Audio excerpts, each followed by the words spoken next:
Bom, continuando nossos estudos de atos, né? Vamos falar agora sobre atos discricionários. Terminamos a primeira parte falando sobre atos vinculados.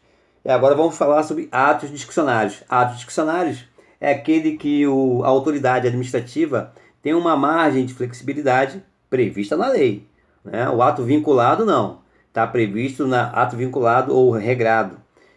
Está vinculado à lei no sentido de que não dá opção para o administrador. O ato discricionário tem uma certa flexibilização prevista em lei, em que o administrador, a autoridade pública, tem um juízo de valor, ou seja, de decidir o mérito, qual o melhor que ele vai usar dentro da oportunidade e conveniência. O vinculado não tem poder de escolha, ele tem que cumprir o que está escrito. O dicionário já tem essa flexibilização no sentido de dar a escolha, de fazer um juízo de valor, do mérito do caso concreto. Tá? Então vamos lá. Atos discricionários são aqueles praticados com liberdade de opção, mas dentro dos limites da lei, ok? Pode praticar com liberdade de escolha de seu conteúdo, fazer um juízo de valores de seu destinatário, de sua conveniência e de sua oportunidade de modo para a sua realização. O administrador também fica preso ao enunciado da lei, mas ela não estabelece um único caminho, um único comportamento possível a ser adotado em situações concretas, existindo assim espaço para a realização de um juízo de valores por parte do administrador, e ele vai poder usar a conveniência e a oportunidade, no caso concreto. Como exemplos, temos a concessão de uso de bem público, que depende das características de cada caso concreto, pedido de moradores exigindo o fechamento de uma rua para festas juninas e etc. Bom, a discricionalidade administrativa encontra fundamento e justificativa na complexidade e variedade dos problemas que o poder público tem que solucionar a cada passo e para os quais a lei, por mais casuística que possa ser, não poderia prever todas as soluções, ou pelo menos a mais vantajosa para cada caso ocorrente, para cada caso concreto. Não tem como ter uma previsão legal. Então tem essa margem de atuação do administrador através dos atos, no caso, discricionários. Portanto, discricionários só podem ser os meios e modos de administrar, nunca os fins a atingir. Importante. Discricionário será sempre os meios e os modos de administrar, nunca os fins a atingir, pois o fim, todo mundo já sabe, é sempre imposto pela legislação, pelas leis, pelos regulamentos, seja explícito ou implicitamente, visando o quê? O interesse público, o bem comum.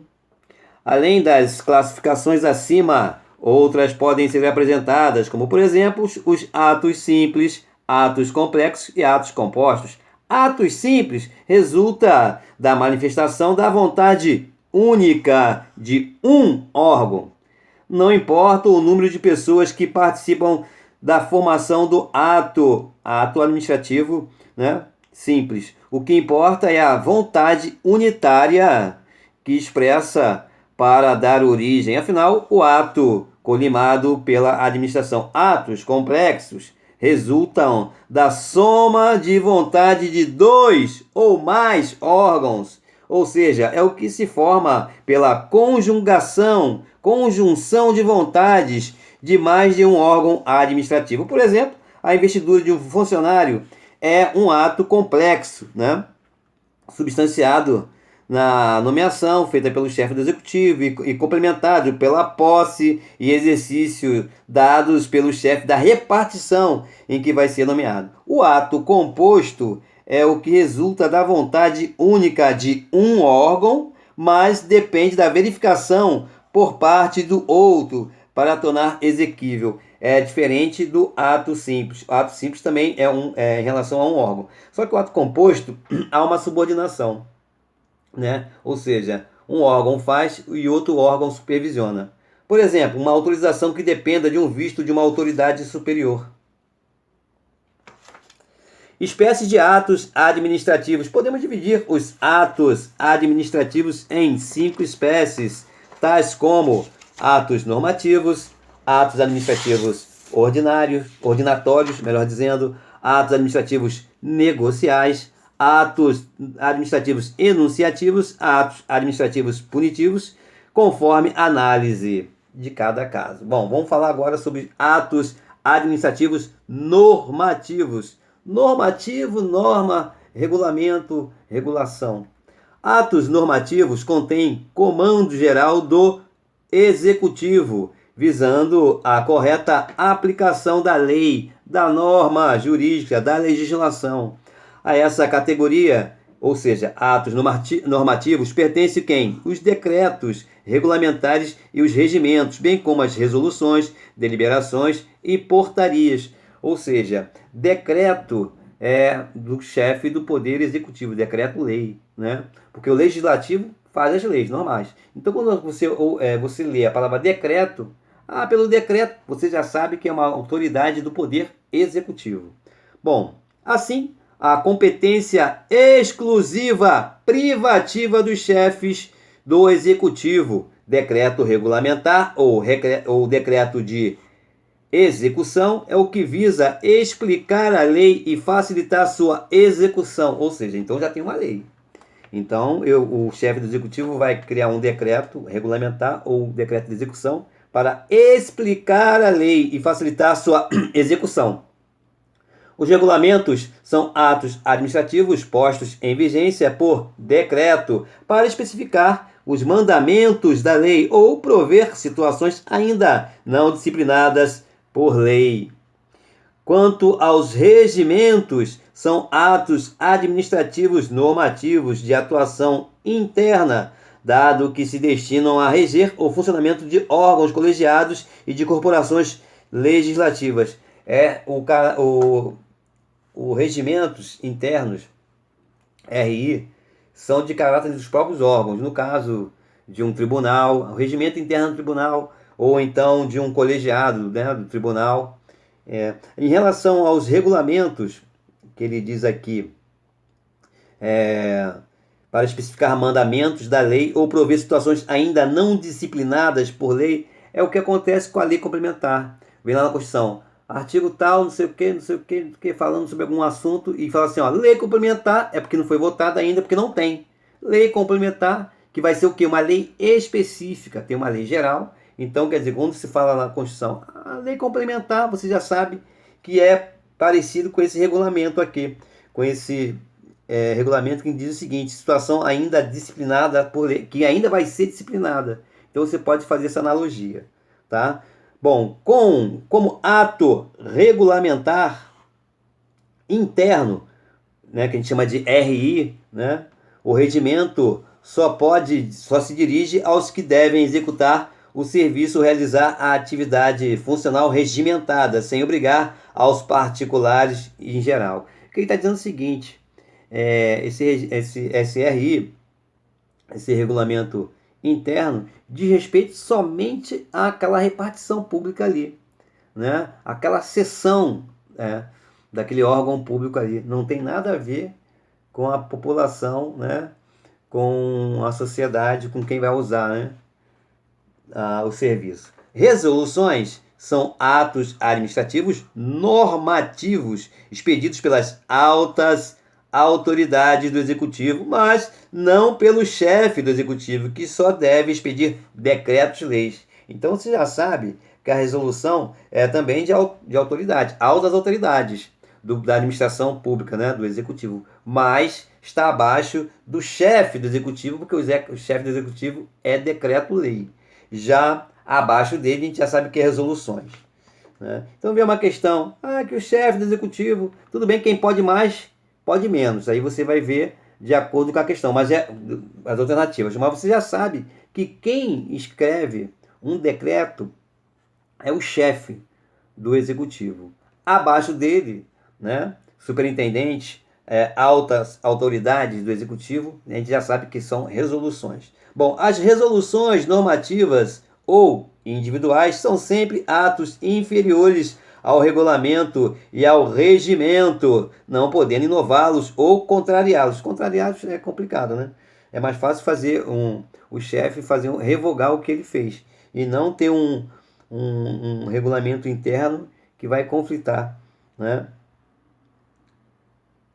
são sempre atos inferiores ao regulamento e ao regimento, não podendo inová-los, as resoluções normativas, estamos falando, né?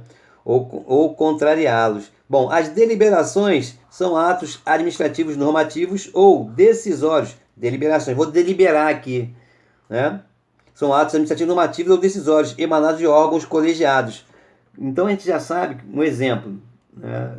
Judiciário, o juiz monocrático, o juiz de primeira instância, o juiz de primeiro grau, ele não delibera. Porque para deliberar tem que ser o quê? Um órgão colegiado. Segunda instância, tribunais. Pô, aí pô, o tribunal deliberou, né? Ah, houve uma deliberação, a gente já sabe que é um colegiado, um tribunal. A palavra deliberação é incompatível no caso do exemplo que eu dei do juiz monocrático. As deliberações, que a gente já sabe que são emanadas de órgãos colegiados, devem sempre obediência ao regulamento e ao regimento que houver para a organização do colegiado, né? Regulamento ou regimento que vai dizer em um recurso quem é que vai presidir, quem vai ser o relator, qual o quórum, ok? Então tá. Atos ordinários. Atos ordinários visam disciplinar o funcionamento da administração. Atos ordinários, aqueles atos comuns do dia a dia, para agilizar o órgão, né? A sua documentação, enfim. Bom, é a conduta funcional dos seus agentes. Tais atos ordinários emanam do poder hierárquico, né? Podemos citar como atos ordinários circulares, avisos, portarias, ordens de serviço, que a gente chama de OS, os ofícios de despacho. São atos ordinários, ou seja, atos comuns, né, do seu dia a dia. Portaria, por exemplo, é utilizada por chefes de órgãos, repartições ou serviços importantes, chefes, né, dirigida aos seus subordinados, com efeitos internos, transmitindo determinações, designando servidores ou ainda iniciando sindicâncias e processos administrativos. Agora, os avisos são atos emanados dos ministérios do Estado, né, do Poder Executivo, a respeito de assuntos afetos aos seus ministérios, né? O aviso é para os ministérios. O ofício são as cartas oficiais ou meio de comunicação formal entre os agentes e os órgãos administrativos. São comunicações, no caso dos ofícios, escritas que as autoridades fazem entre si, entre subalternos e superiores e entre administração e particulares, em caráter oficial. É aquela expressão que as pessoas, você já deve ter ouvido. Tem que fazer um ofício aí para solicitar que o palestrante venha para a nossa universidade. Tem que fazer um ofício para o chefe para ele autorizar a minha viagem. Circular. Bom, circular é ordem escrita, traz ordens concretas endereçadas a uma determinada categoria de agentes. Vamos falar agora sobre atos administrativos negociais. Atos negociais produzem efeitos concretos e individuais para seu destinatário e para a administração que os expede. Contém uma declaração de vontade da administração para concretizar negócios jurídicos com os particulares ou a atribuição de certos direitos ou vantagens aos administrados. Neste conceito, temos atos administrativos de admissão, licença, permissão, autorização, aprovação, homologação, renúncia, e são exemplos desse conceito de atos negociais. Admissão, licença, permissão, autorização, aprovação, homologação e renúncia. Bom, a admissão é o ingresso em estabelecimento público para receber um serviço. É ato vinculado. Ato vinculado está previsto na lei e não tem margem para a autoridade administrativa escolher. Não tem conveniência nem oportunidade. Bom, o interesse é predominantemente do particular. Temos como exemplo o ingresso aos estabelecimentos de ensino mediante concurso de habilitação. Bom, a autorização dentro dos atos negociais ainda é o ato administrativo discricionário. Bom, autorização, ato discricionário. Então ele tem uma margem de escolha, né, entre oportunidade e conveniência para a administração. E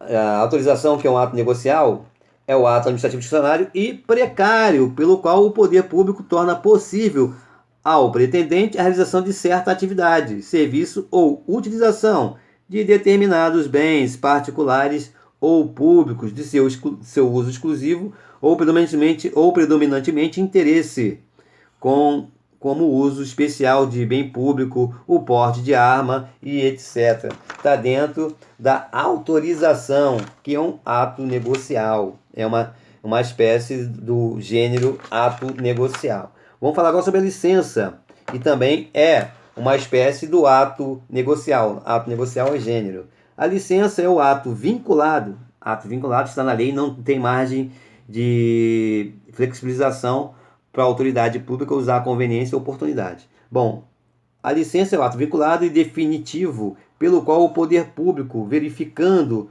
que o interessado atendeu todas as exigências legais, faculta-lhe o desempenho de atividade ou a realização de fatos materiais antes vedados ao particular. Temos como exemplo da licença uma profissão, a construção de um edifício em terreno próprio. Vamos falar agora sobre a homologação, que é uma espécie dos atos negociais. Bom, a homologação... Tem que beber água agora. A homologação é ato vinculado, ou seja, não dá margem de flexibilidade, margem de escolha, juízos de valores do mérito, ou seja, como é um ato vinculado à homologação, não tem conveniência nem oportunidade, nem conveniência nem oportunidade. Bom, homologação é um ato vinculado de controle que consiste na concordância de ato anterior da própria administração ou de particular, a fim de lhe dar validade e eficácia. Permissão é ato.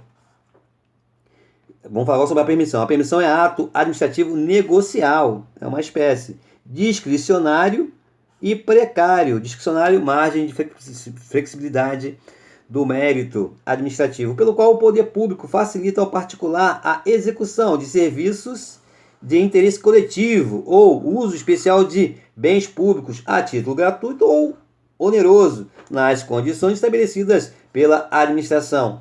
Dispensa, bom, é outra espécie do atos negociais. Dispensa é o ato que exime o particular do cumprimento de determinada obrigação, até então exigida por lei. Temos como exemplo a prestação do serviço militar. Vamos falar agora sobre a renúncia. Renúncia é ato pelo qual o poder público extingue unilateralmente um crédito ou um direito próprio, liberando definitivamente a pessoa obrigada perante a administração. Protocolo administrativo. Protocolo administrativo é ato pelo qual o poder público acerta com o particular a realização de determinado empreendimento ou atividade ou a abstenção de certa conduta no interesse recíproco da administração e do administrado signatário do instrumento protocolar. Vamos falar agora sobre os atos enunciativos, né? Estamos ainda falando das espécies de atos administrativos. Falamos sobre os atos normativos, falamos sobre os atos ordinários, falamos sobre os atos negociais e agora vamos falar sobre os atos administrativos, que é a espécie de atos administrativos. Bom, atos enunciativos. Os atos enunciativos são todos aqueles que a administração se limita a certificar ou atestar um fato ou então a emitir uma opinião acerca de determinado assunto. Dentre os atos enunciativos mais comuns desta espécie, temos as certidões. Exemplo de ato enunciativo: certidões, os atestados, pareceres administrativos. Bom, certidões administrativas são cópias ou fotocópias fiéis e autenticadas de atos ou fatos constantes no processo, livro ou documento que se encontre nas repartições públicas, podendo ser inteira ou resumida, desde que expressem fielmente o que se contém no original de onde foram extraídas. Atestados administrativos são atos pelos quais a administração comprova um fato ou uma situação de que tenha conhecimento por seus órgãos competentes Pareceres administrativos. Bom, os pareceres administrativos são manifestações de órgão técnico sobre assuntos submetidos à sua consideração. Tem caráter meramente opinativo, não vinculativo à administração ou aos particulares, a sua motivação ou conclusões, salvo se aprovado por ato subsequente. Na verdade, os pareceres lembram muito os laudos técnicos, né? Onde o magistrado, por exemplo, o magistrado, ele não é engenheiro, né? Aquela obra ali. Então ele vai pedir o quê? Um perito leigo, né? Se não tiver no tribunal, né? No tribunal, pede um perito leigo, um perito em engenharia. Ele vai ter o laudo, e o engenheiro vai trazer o laudo, que é parecido com esse parecer administrativo. Ou seja, o juiz, ele tem a sua convicção, né? E vai fundamentar a sua sentença, mas ele não está vinculado ao laudo. Ele tem seu próprio juízo de valores, só que ele tem, né, que justificar. Ele tem sua convicção jurídica e vai fundamentar. O laudo técnico de um psicólogo, de um engenheiro, enfim, o laudo que ele pede de um perito, magistrado, vai dar um embasamento, vai ajudar ele na sua convicção jurídica para depois fundamentar. Agora, ele não está vinculado, senão ele vai ficar subordinado aos peritos. E a ideia não é essa, ok? Embora contenha um enunciado opinativo, pode ser de existência obrigatória no procedimento administrativo e dar ensejo à nulidade do ato final, se não constar do processo, como ocorre, por exemplo, nos casos em que a lei exige a prévia audiência de um órgão consultivo antes da decisão terminativa da administração. Ou seja, cada caso é um caso. O caso concreto que vai orientar a autoridade administrativa. Bom, o parecer normativo. O parecer normativo é aquele que, ao ser aprovado pela autoridade competente, é convertido em norma de procedimento interno. Tal parecer normativo, norma, regra, lei, para o caso que propiciou, é ato individual e concreto. Já para os casos futuros, é ato geral normativo. Importante. O parecer técnico é o que provém de órgão ou agente especializado. Experts na matéria, a pessoa experiente naquela área, né? Não podendo ser contrariado por leigo ou por superior hierárquico. Importante. Nesse parecer, que é técnico, o julgamento não prevalece a hierarquia administrativa, pois não há subordinação no campo da técnica. Apostilas são atos enunciativos ou declarativos de uma situação anterior criada por lei. Apostilar significa averbar, contar, registrar. Temos como exemplo a averbação de tempo de serviço. Então, apostilas são atos enunciativos ou declaratórios. Ok? Atos punitivos. Bom, atos punitivos são os que contêm uma sanção, aqueles que infringem disposições legais, regulamentares ou ordinárias dos bens e serviços públicos, visam punir e reprimir as infrações administrativas ou a conduta irregular dos servidores ou dos particulares perante a administração. Os atos administrativos punitivos podem ser de atuação externa e interna. Internamente, cabe à administração punir disciplinarmente seus servidores e corrigir os serviços defeituosos por meio de sanções estatutárias, através de seus estatutos. Externamente, incumbe-lhe de velar pela correta observância das normas administrativas. Dentre os atos punitivos de atuação externa, temos a multa, a interdição de atividades e a destruição, né? Demolição de um prédio que já está para cair, por exemplo. Ou então, demolição de um prédio que vai ser construído alguma coisa. Uma creche, um colégio, enfim, ou passar uma estrada.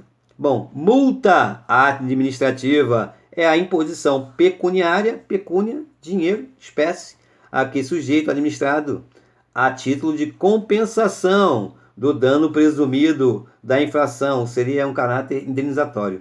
é de natureza objetiva e se torna devida independentemente da ocorrência de culpa ou dolo infrator, ou seja, responde objetivamente. Se fosse responder subjetivamente, aí teria que ter dolo, culpa ou negligência. Mas aqui não, a natureza é objetiva se torna devidamente independente da ocorrência de culpa ou dolo do infrator. Interdição administrativa de atividade é o ato pelo qual a administração veda, proíbe a alguém a prática de atos sujeitos ao seu controle ou que incidam sobre seus bens. Deve ser precedida de processo regular do respectivo auto que possibilite defesa do interessado. Destruição de coisas é ato sumário da administração pelo qual se inutilizam alimentos, substâncias, objetos ou instrumentos imprestáveis ou nocivos ao consumo ou de proibido por lei, ou de uso proibido por lei. Quanto aos atos punitivos de atuação interna, outros atos punitivos podem ser praticados pela administração visando disciplinar seus servidores, segundo o regime jurídico a que estão sujeitos. Vamos falar agora, dentro dos atos administrativos, vamos falar agora sobre invalidação, anulação e revogação dos atos administrativos. É um assunto que não cai em prova, despenca, chove, né? Justamente pela semelhança, né, da ideia, invalidação, anulação, revogação, tem um senso comum que parece, mas não é. Então, numa questão de prova, você realmente tem que saber o que é invalidação, o que é anulação e o que é revogação, ok? Invalidação. A invalidação dos atos administrativos inconvenientes, inoportunos ou ilegítimos, ilegais, né? Constitui tema de alto interesse tanto para a administração como para o Poder Judiciário, uma vez que ambos cabem, em determinadas circunstâncias, desfazer os que se revelarem inadequados aos fins visados pelo poder público ou contrários às normas legais que os regem. Para o mestre Eli Lopes Meireles e o outro doutrinador Celso Antônio Bandeira de Mello, também diz o seguinte: o direito administrativo tem um sistema de invalidade próprio, que não se confunde com o direito privado, pois os princípios e valores do direito administrativo são diferentes. E aqui ele está usando a autotutela, né? A autoexecutividade e a autotutela. No direito privado, direito particular, direito civil, o ato nulo atinge a ordem pública e o ato atinge a ordem pública contra todos, erga omnes. O ato anulável no direito civil, que é o direito privado, num primeiro momento atinge os direitos das partes, mas quando é anulável é porque tem algum vício sanável. A partir do momento que você sana aquele vício, o ato deixa de ser anulável para ser válido. Há autores que trazem ainda o ato inexistente. Já no direito administrativo nunca haverá um ato que atinja apenas as partes, pois todo vício atinge a ordem pública. Essa é uma parte do Eli Lopes Meireles. A faculdade de invalidação dos atos administrativos pela própria administração é bem mais ampla do que se concede à justiça comum. A administração pode desfazer seus próprios atos por considerações de mérito e de ilegalidade, ao passo que o judiciário só os pode invalidar quando ilegais, segundo a súmula importantíssima do STF 473. Vamos lê-la. Vamos ler. A administração pode anular seus próprios atos quando eivados de vícios que os tornem ilegais, porque deles não se originam direitos, ou pode revogá-los por motivo de conveniência e oportunidade. Essas duas palavras a gente já sabe que é poder discricionário. Respeitados os direitos adquiridos e ressalvados, em todos os casos, a apreciação judicial. Vamos falar agora sobre anulação. Anulação é a declaração de invalidação de um ato administrativo ilegítimo ou ilegal feita pela própria administração ou pelo poder judiciário que o fiscaliza. ou seja, é o desfazimento do ato administrativo por razões de ilegalidade. Pode ser feita pela administração pública com base no seu poder de autotutela, como já falei, sobre seus próprios atos, assim como pelo poder judiciário, mediante provocação dos interessados. O poder judiciário é inerte. A anulação ele tem que ser incitado, tem que ser motivado, provocado. A anulação pela própria administração constitui a forma normal de invalidação de atividade ilegítima do poder público. Essa faculdade assenta no poder de autotutela do Estado. Anulação, autotutela. Anulação, autotutela.